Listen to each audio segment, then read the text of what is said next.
Hello friends and welcome on your YouTube channel science classes.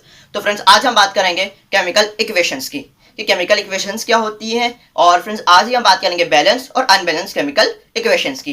Friends जो chemical equations है उसकी एक definition है कि friends the chemical equation is the method of representing a chemical reaction with the help of symbols and formulae of the substances involved in it.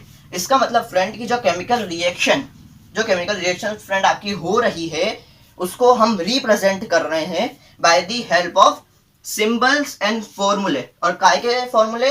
Substances के जो उस chemical reaction में use हो रही है उसको। फ्रेंड्स इसको अभी हम और क्लियर करते हैं एग्जांपल की मदद से। एग्जांपल है फ्रेंड, जब मैं जिंक और डाइल्यूट सल्फ्यूरिक एसिड को मिलाता हूं, केमिकल उनका रिएक्शन करवाता हूं, तो फ्रेंड्स मेरे पास आता है जिंक सल्फेट और हाइड्रोजन गैस। मतलब फ्रेंड जब मैं जिंक को डाइल्यूट सल्फ्यूरिक एसिड से मिलाता हूं तो मेरे पास फ्रेंड आता है जिंक सल्फेट और आता है मेरे पास हाइड्रोजन गैस। जब मैं फ्रेंड ये केमिकल रिएक्शन है, जब मैं जिंक और सल्फ्यूरिक एसिड को मिलाता हूं तो मेरे पास आता है zinc sulphate and hydrogen gas. तो फ्रेंड्स अब क्या ये केमिकल इक्वेशन हुई? नहीं। भले ही फ्रेंड्स इसमें मैंने सिंबल्स का यूज करा है पर ये केमिकल इक्वेशन नहीं है, क्योंकि मैं इसमें एक चीज भूल गया हूं जो है फॉर्मूले। ये एक इक्वेशन तो है, इससे एक नाम भी है फ्रेंड। ऐसी इक्वेशंस को हम वर्ड इक्वेशंस कहते हैं, जहां पे हम सिंबल्स का प्रयोग करते हैं, एक केमिकल रिएक्शन को रिप्रेजेंट भी करते हैं, पर इनके सिंबल्स, इनके फॉर्मूले का हम यूज नहीं करते। हमने सिंबल्स यूज करे हैं पर हमने फॉर्मूले यूज नहीं करे। जब मैं इनके फॉर्मूले यूज करूंगा, मतलब जब इनके फॉर्मूले यूज करूंगा कि जब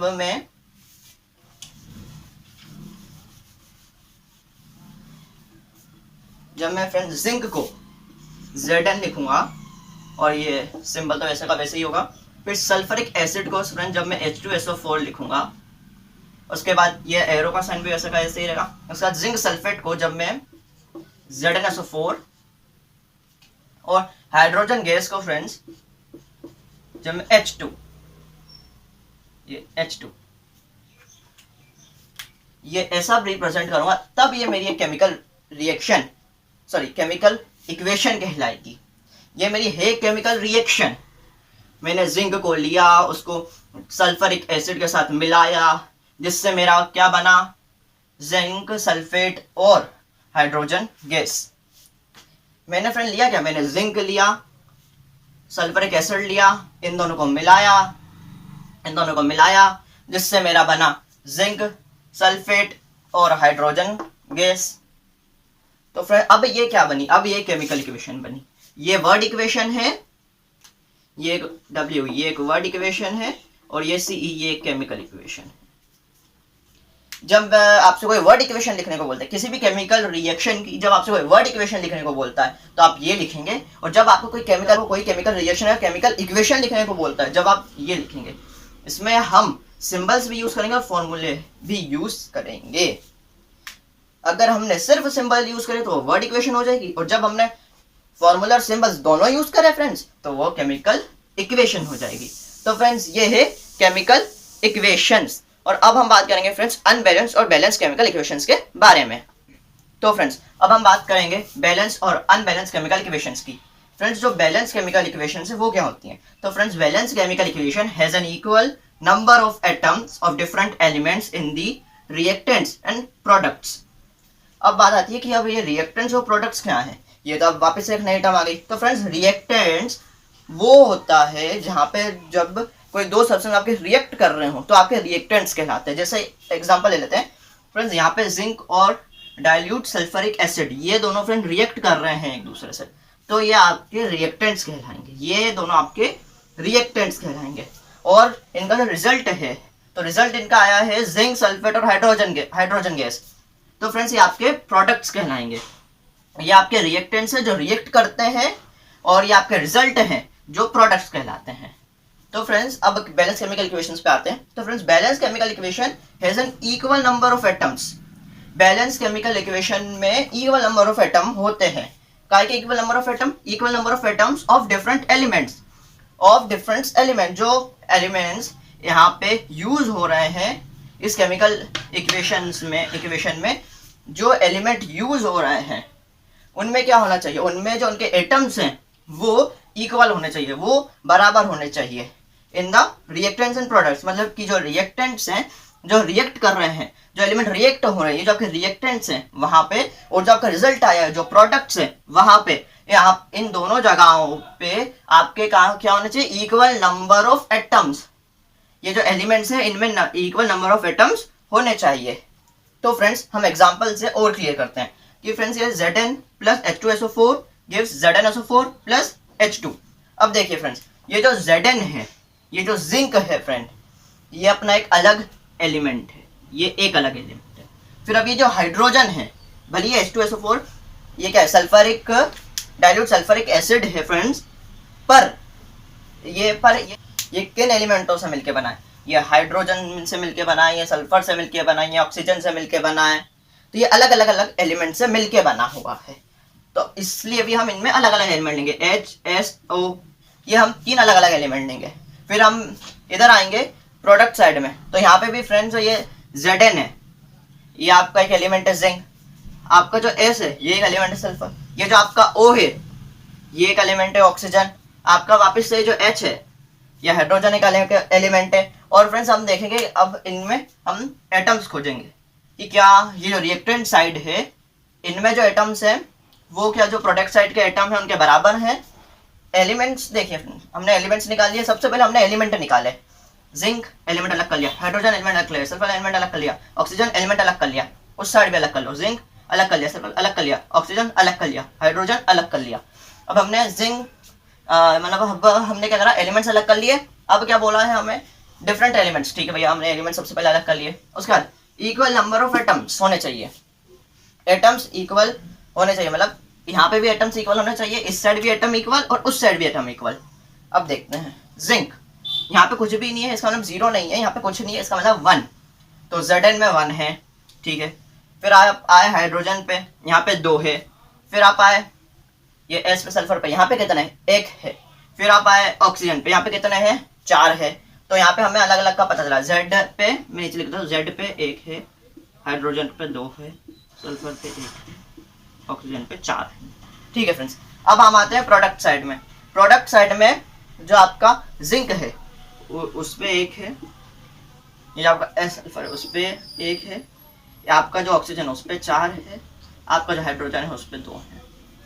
अब देखिए क्या ये बराबर हो रहा है, जिंक जिंक, ठीक है, दोनों मतलब सेम ही एलिमेंट है। उसके बाद इसमें एक एटम है, इसमें भी एक एटम है, तो ये तो ठीक है, बैलेंस हो गए।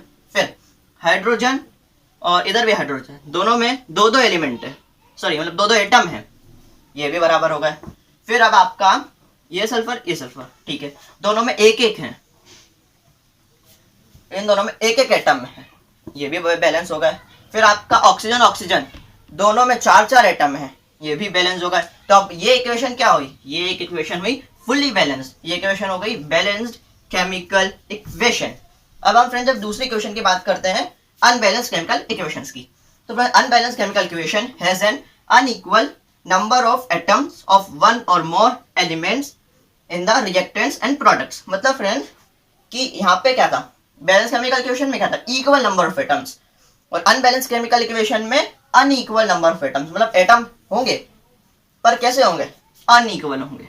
उनकी जो रिएक्टेंट साइड और प्रोडक्ट साइड जो नंबर होंगे एटम के वो कैसे होंगे, वो अनइक्वल होंगे, वो बराबर नहीं होंगे। कभी रिएक्टेंट्स में बढ़ जाएंगे तो प्रोडक्ट्स में घट जाएंगे, कभी प्रोडक्ट्स में बढ़ जाएंगे तो रिएक्टेंट्स में घट जाएंगे, अनइक्वल होंगे। क्योंकि अगर इक्वल हो गए तो फिर तो बैलेंस केमिकल इक्वेशन हो जाएगी फ्रेंड्स, तो अनइक्वल होंगे। Unequal number of atoms of 1 और मोर एलिमेंट, एक या एक से ज्यादा जो एलिमेंट आपके रिएक्टर और प्रोडक्ट साइड में है वहां पे क्या होगा कि अनइक्वल नंबर ऑफ एटम्स होंगे। फॉर एग्जांपल के लिए आप ये देखें, ये रिएक्टेंट साइड है, ये दोनों रिएक्ट हो रहे हैं, और ये प्रोडक्ट साइड है क्योंकि यहाँ पे आपका प्रोडक्ट आया है। अब हम देखते हैं इसमें सबसे पहले एलिमेंट अलग कर लो, हाइड्रोजन अलग कर लिया, ऑक्सीजन अलग कर लिया, हाइड्रोजन अलग कर लिया, ऑक्सीजन अलग कर लिया। अब देखते हैं हम फ्रेंड्स, हाइड्रोजन में कितने एटम हैं? 2। ऑक्सीजन में कितने एटम हैं? 2। हाइड्रोजन में कितने एटम हैं? 2। ऑक्सीजन में कितने एटम हैं? 1। क्या ये बराबर हुआ? नहीं हुआ। कैसे हुआ फ्रेंड्स? ये बराबर हो ही नहीं सकता। कैसे? यहाँ पे भाई 2 एटम है हाइड्रोजन के, माने यहाँ पे भी 2 एटम है हाइड्रोजन के, ठीक है, मतलब ये हाइड्रोजन तो बैलेंस हो गया।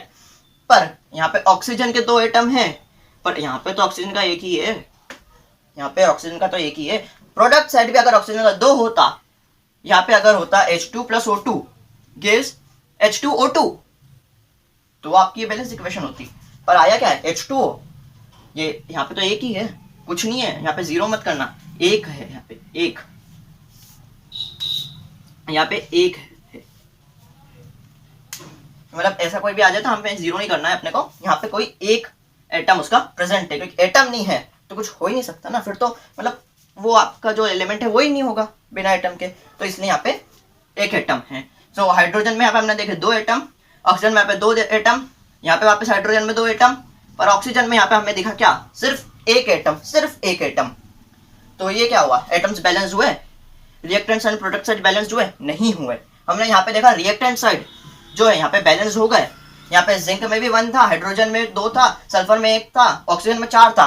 यहाँ पे हमने देखा जिंक में 1 था, सल्फर में 1 था, ऑक्सीजन में 4 था, हाइड्रोजन में 2 था। बैलेंस्ड। पर यहाँ पे बैलेंस्ड हुआ क्या? नहीं हुआ। रिएक्टेंट साइड ना बैलेंस्ड हुआ, ना ही प्रोडक्ट साइड बैलेंस्ड हुआ। भले ही हाइड्रोजन बैलेंस्ड हुआ, आपने देखा यहाँ पे भी H2 और यहाँ पे भी H2, ये 2 एटम हैं, पर यहाँ पे हमने देखा ऑक्सीजन में यहाँ पे 2 एटम है और ऑक्सीजन में यहाँ पे सिर्फ एक एटम है। तो ये बैलेंस्ड इक्वेशन नहीं है, ये आपकी क्या है? ये आपकी अनबैलेंस्ड केमिकल इक्वेशन है। ये आपकी बैलेंस केमिकल इक्वेशन हुई और फ्रेंड्स ये आपकी अनबैलेंस केमिकल इक्वेशन हुई। और यहाँ पे फ्रेंड्स एक और बात ध्यान देने वाली है कि बैलेंस्ड केमिकल इक्वेशन जो होता है वहां पे रिएक्टेंट साइड और प्रोडक्ट साइड जो मास होता है, जो इन एलिमेंट्स का मास होता है वो सेम होता है। यहाँ पे भी जो एलिमेंट्स का मास है वो सेम होगा और यहाँ पे भी मास वो सेम होगा और यहाँ पे भी फिर मास सेम होगा। पर यहाँ पे तो भैया एटम जो है वो वेरी हो रहे, तो मास सेम कैसे हो सकता है? और अगर मास सेम नहीं है तो याद है हमने 9th में पढ़ा था law of conversion of mass. Law of conversion of mass कहता है कि मास जो है वो ना डिस्ट्रॉय हो सकता है ना क्रिएट हो सकता है। Matter can not be destroyed not be created. मतलब कि मास ना आप डिस्ट्रॉय कर सकते हो आप, ना आप क्रिएट कर सकते हो। और जब आप ना मास क्रिएट कर सकते हो ना डिस्ट्रॉय कर सकते हो, तो फिर यहाँ पे तो मास डिस्ट्रॉय हो ही नहीं सकता, मास यहाँ पे डिस्ट्रॉय हो ही नहीं सकता। इस वजह से हम क्या करते हैं फ्रेंड्स, हम करते हैं बैलेंसिंग अ केमिकल इक्वेशन। इसलिए हम क्या करते हैं फ्रेंड्स, किसी इक्वेशन को बैलेंस करते हैं। तो फ्रेंड्स अगले वीडियो में हम देखेंगे बैलेंसिंग अ केमिकल इक्वेशन कि ये इक्वेशन है ये अभी अनबैलेंस है। अब अगले वीडियो में फ्रेंड्स हम इस इक्वेशन को बैलेंस करेंगे। तो फ्रेंड्स जब तक पढ़ें और थैंक यू।